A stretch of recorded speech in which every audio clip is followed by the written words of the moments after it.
As a roofer, you need to know the acronym EEAT if you want to get more organic leads from Google. And here's what it stands for. It stands for Experience, Expertise, Authority, and Trust. I'm going to go into it, how you can do some of this. My name is Nolan Walker. I've done this for 16, 17 years. We're approaching 2 decades.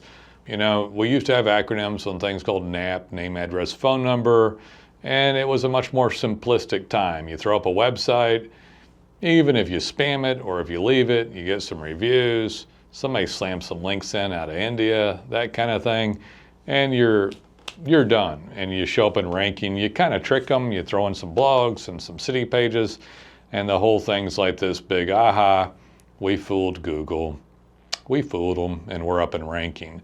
And so, and then Google still to this day will give a little bit more credit to people that have been around a while, which is the trust and tenure part of experience, expertise, authority, and trust. And so nowadays, they don't like those types of shenanigans, and they don't check your digital brand signal the same way. And really it's because the algorithms got better and more complicated and able to grade each part of your brand and really determine who deserves to show up in ranking. You know, when you look at digital brand signals and you talk about things like pretty much a crappy website, whether it's a abandoned site or a spam site or spammed then abandoned. I see all these things every day, and all those are bad for ranking. And you add things like blogs and city pages and hey, throw some links in out of India, and it's just this big pile of trash content. So I was worried about this 10 years ago because Google kept saying, make content for Google, for the consumer, not for Google. They basically mean don't give us a bunch of trash city pages and blogs that nobody in their right mind wants to read.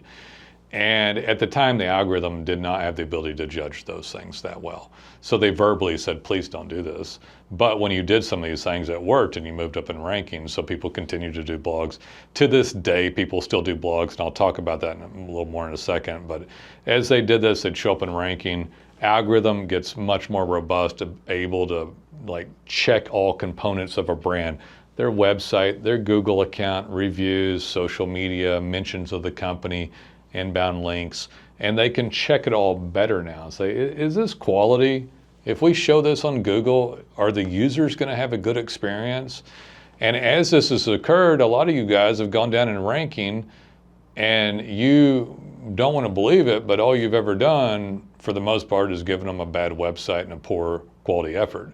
And then you think and you hope, but it's not true, that the review is the only thing that matters.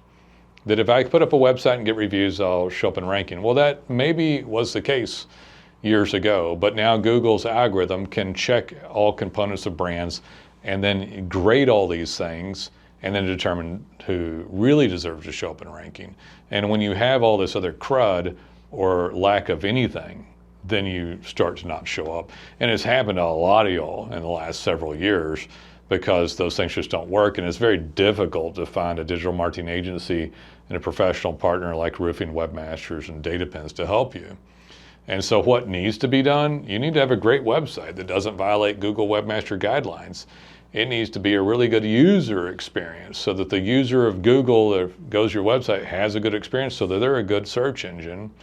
And then you need to distribute the brand signal and not ignore macro components back and forth, meaning website needs to be great, doesn't need to have that blog content. I'll stop on the blog content for a second. I've been preaching this for years. Google said stuff like this many years ago.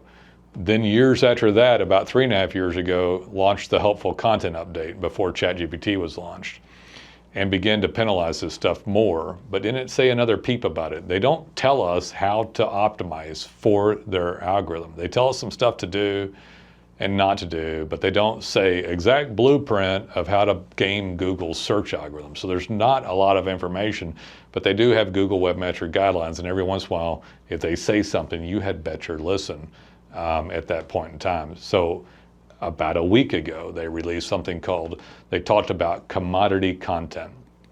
And it was a further explanation of why you don't have poor quality blogs that nobody in their right mind wants to read.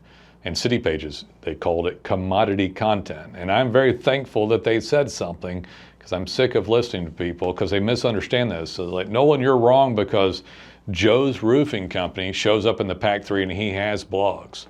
Joe's Roofing Company shows up in the Pack 3 despite his blogs because he has many signals of EEAT. Now, Joe that has the blogs is an opportunity for you. How do you get around this stuff, and how do you get up in ranking if you're older and fallen, or if you're newer and need to get going?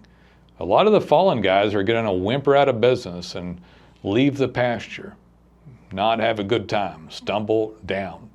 And that is it. If they don't fix their stuff, they go down in ranking because now they're getting penalized for the trash content and lack of broadening of brand signaling.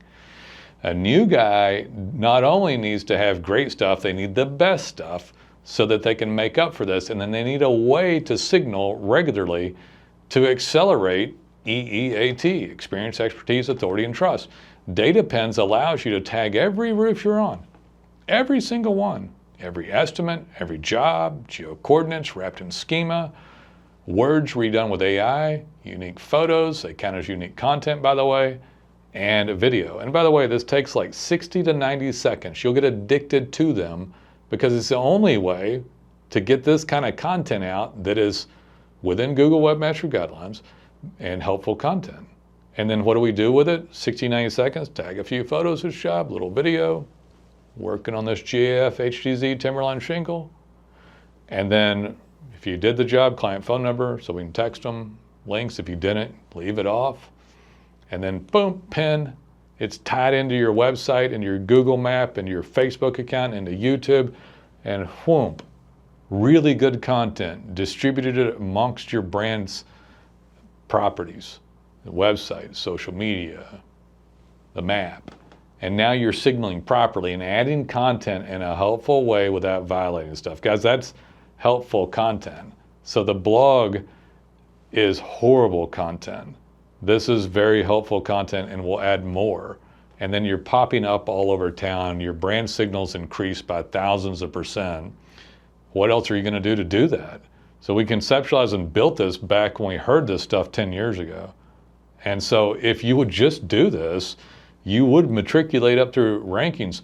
Anybody who did this and gave a great brand, didn't violate Google Webmaster Guidelines, distributed the brand signal and created a good user experience, would emit signals of EEAT and move through rankings. And we have an entire team here that has done this for eons to help in ranking. If you're a door knocker, you have tons of opportunity to get on roofs as well to get even more DataPins for better EEAT signaling. It's fantastic. And you can talk about everything from the type of roof to situation to a cash roof bid.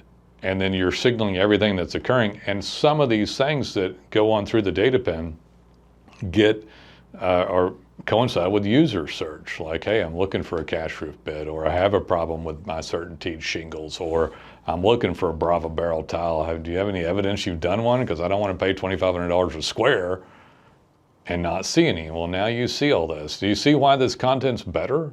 Your asphalt shingle page, you know, your synthetic tile page. It's like, oh, DaVinci, Brava? Oh, well, shit.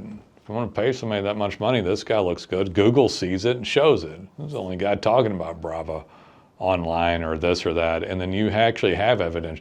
Or you could throw up a cheap template website, spam it with links out of India, slam some blogs on that have been triplicate said they don't want to be done by Google and see if it creates a penalty or not. Lame duck, leave the things, get some reviews, and complain about why you don't show up. I wouldn't do that, but that's what 99% of people do that I talk to. There is opportunity to move up in ranking if you will just do this, and you be the guy that never stops marketing, that never lets foot up off the gas. If you're busy, you're thankful, you're worn out, and you still market. You don't abandon data pins, you don't stop your marketing, and if it's so slow, you got a life, you got something going on. If it's not a storm or not a robust economy, you have something. You're in Pack 3 map ranking for a lot of things and you get something going. Storm hits, or if it's robust, boom, boom, boom, and they come in. I would never let my foot off the gas on marketing. The more I do this, the more I realize I have to do more and more and more. And it's been great. You back it up with good service, but marketing comes first, leads come first. Everything else is because of it, the ability to provide the service. Guys, I'd love to be able to help you. I've done this for years. My name's Nolan Walker, DataPins, Roofing Webmasters. Call us when you're ready. We look forward to hearing from you.